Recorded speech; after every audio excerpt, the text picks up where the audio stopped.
呢一個燉肉汁雞汁嗰個過程啊。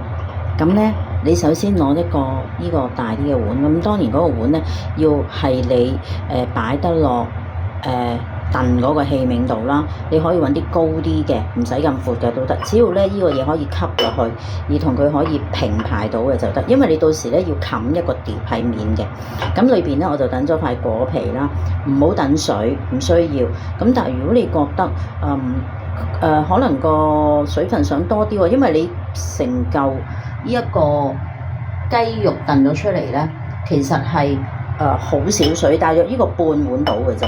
咁我覺得就已經夠咯。咁如果你覺得想多少少水，你咪加多2個一個湯羹是這些湯羹嘅水，咁就可以咯。咁你裏邊咧可以等紅棗啊、杞子啊嗰啲都得嘅。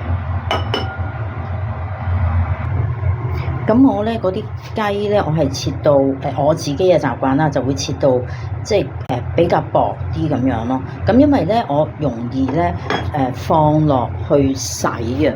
咁因為咧我唔出水噶嘛，咁我自己就覺得即係薄啲咧就可以洗多啲，無論佢有嘌呤啊、血水啊、乜鬼嗰啲啦，我自己以為啫呢個。咁我洗乾淨佢之後咧，就會揾一啲譬如水喉蒸餾水咧，再沖一沖佢。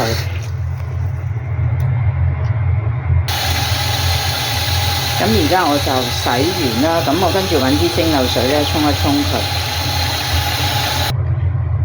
咁因為咧而家嗰啲最好過揾啲蒸餾水咧沖過之後咧，咁我就唔使你千祈唔好揸乾佢，唔需要噶啦，因為我哋要靠呢一個水分咧係令到佢可以有啲雞汁出嚟咯。咁我跟住咧就會鋪晒喺呢度。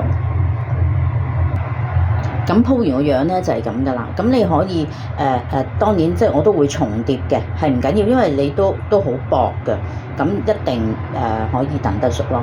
咁咧就等落個鑊度，由無論你凍水等落去、熱水等落去，我自己都覺得冇問題嘅。只要係滾咗之後你燉，我自己就覺得燉個半鐘至1個鐘頭45分鐘就 OK 噶啦。而家咧就開始等落去啦。咁因為咧呢個鑊咧好淺啊，咁所以我就將個蒸架倒轉咗佢咧。咁我可以咧等落去咧就擺深啲，咁等佢可以燉得好啲。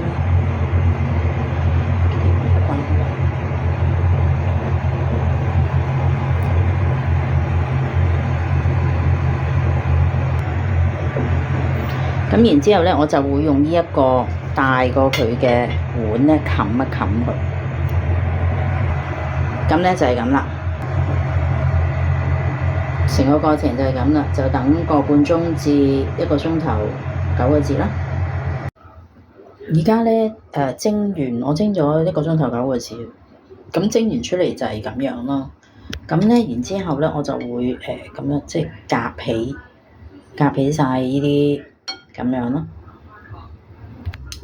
而家咧佢係有少少絕實嘅，咁你只要揾個叉、揾個筷子拱一拱佢咧，其實嗰啲就可以即係打開啲水飆晒出嚟啊咁樣咯。